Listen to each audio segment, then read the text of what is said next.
first thing that's important. I wouldn't say it's so much about wanting to connect, as opposed to, for me, it was something that happened as a result of other actions. So for me, it's this particular piece of land that we've been campaigning to protect for 5 years before we got to the point where we decided to come and move on and live here.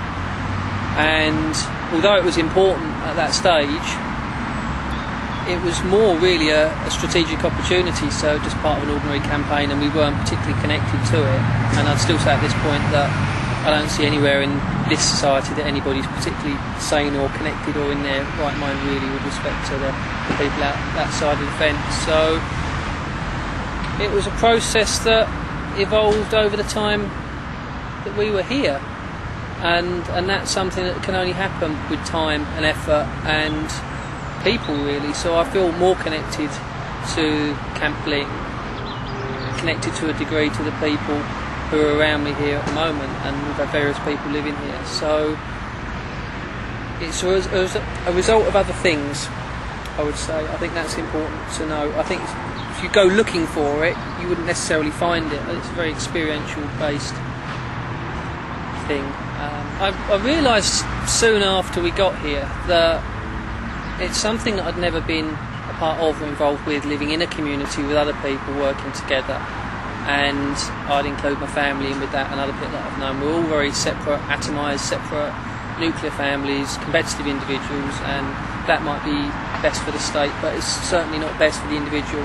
And you soon come to realise when you live together that, you know, it's more than the sum of the parts, that you can benefit from working with other people, and that's a really important part of it. It's a part of the connections to the place, part of it's to other people, and ultimately you connect with yourself. And I see it as an ongoing process. How it would be in other places with other people, I don't know. I think it's very particular to place. It's very particular for me. And as I say, I didn't go looking for the connection. The connection happened. And you could look at it from the other perspective, and we've often talked about the type of people who might come and live like this. It often seems to be the case that people don't fit within mainstream society, so they may have mental health issues, they may have had, you know, a drug dependency or other family problems, and they just don't seem to fit. And this provides an opportunity for people to sort of fill that gap really and find their place. So it's interesting that it's almost like you fall out of the mainstream culture, and I guess for me, and I've thought about this, it probably goes back and starts for me with being a mixed race kid growing up in the 70s here, and you get subjected to racism and you're made to feel different, and the one time when it's really important to feel a part of things and connected, you don't get the opportunity, people stop it. So by the time you grow up, you become an adult, you get to the point when you're strong enough to want to need to fit within that society, and you know it doesn't make sense. And I guess through personal relationships, and I can think of particular instances where I looked at how people acted and it didn't make sense, and it made me think more about the world and how people work with each other, and that side of the fence made less sense, but I didn't have an answer. And as I say, that was the result of a completely separate act to set the site up here, and things fell into place really. So fell out of that and fell into this. The key thing with this, whether you go looking for it or whether you happen to come across it, this connection, it takes time, and that's the important thing. And that's why I wanted to do this here, and particularly sitting under this tree, because it is about having that sense of place and feeling more complete, more whole. And it sounds really arsey and really pretentious, but it's the only way I can describe it. And the problem I see with people who come here, they come looking for all the things that they expect to find outside. At that pace, they want this thing and that person, and it's all about stuff and rushing, and it's just too fast, and people don't give themselves time in order to not have to think, to not have to be looking for things. And when you stop looking for things, that's ultimately when you find what you really need. And I think it's a shame when people rush in and rush out and they don't make the most of the opportunity really. So it's all about slowing down, taking a breath, and just feeling part of it. And I can't think of a better way to describe it really.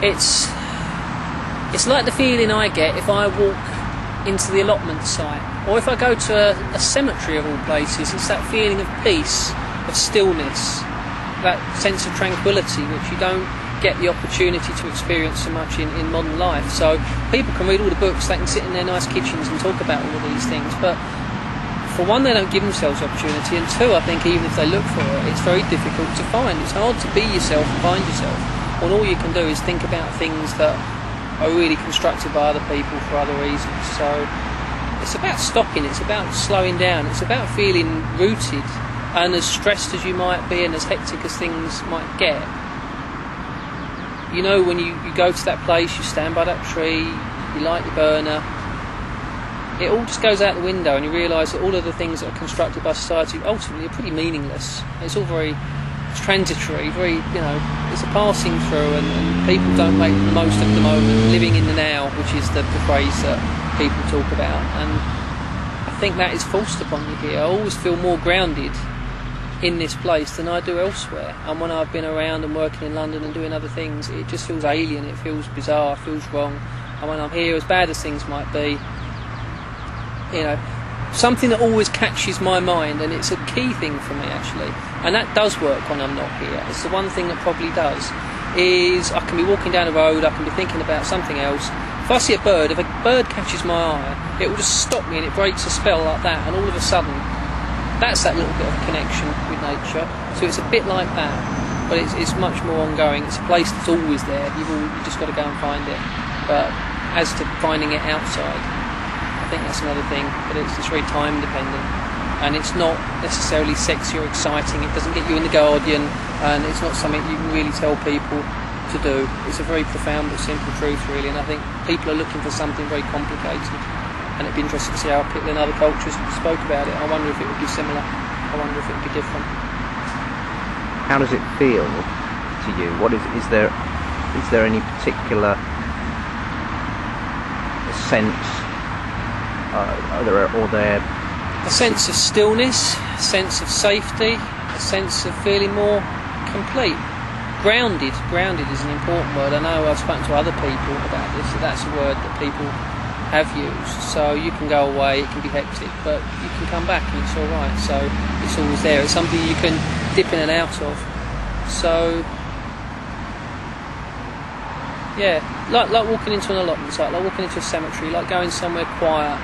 I guess for some people it would be like the stillness on top of a mountain or walking along an empty beach. It's that sort of feeling, but it's not something that you would just have for 2 weeks a year when you go on holiday because the rest of your life's all fucked up because you've got to work doing a job you hate. It's something that it's more readily available, but you've got to make the trade, and you might need to give up some of the material aspects of society that you trade your time for in order to get something that's there, and we just deny ourselves it. It's a difficult thing to talk about, or it's a difficult thing to convey, to communicate, because I remember reading or hearing somewhere the most profound truth is hardest to give away. It's not something you can give to people, it's not something that's easily described, so it's hard to find a compelling case for it because you're not arguing for, you know, a business proposition or a political party.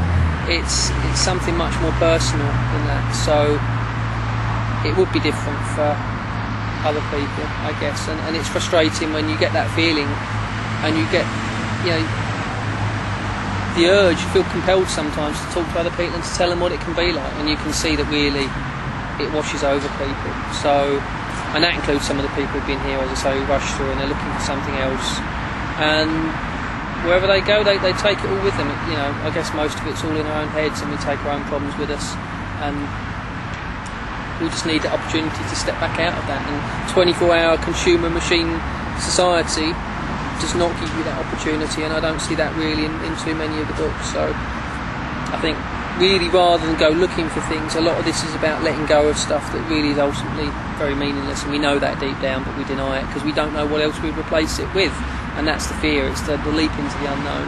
And for me, I was lucky I came across something through doing something, you know, a campaigning objective, but it's hard to let go. It's about, I guess, possibly letting go of part of your identity, you know, who you think you are in terms of your job and your family and what you own and how big your house is and how pretty your wife is. It's more about letting go of that side of things and being open to experience, truly open to it, and having patience and yeah, risking going into the unknown.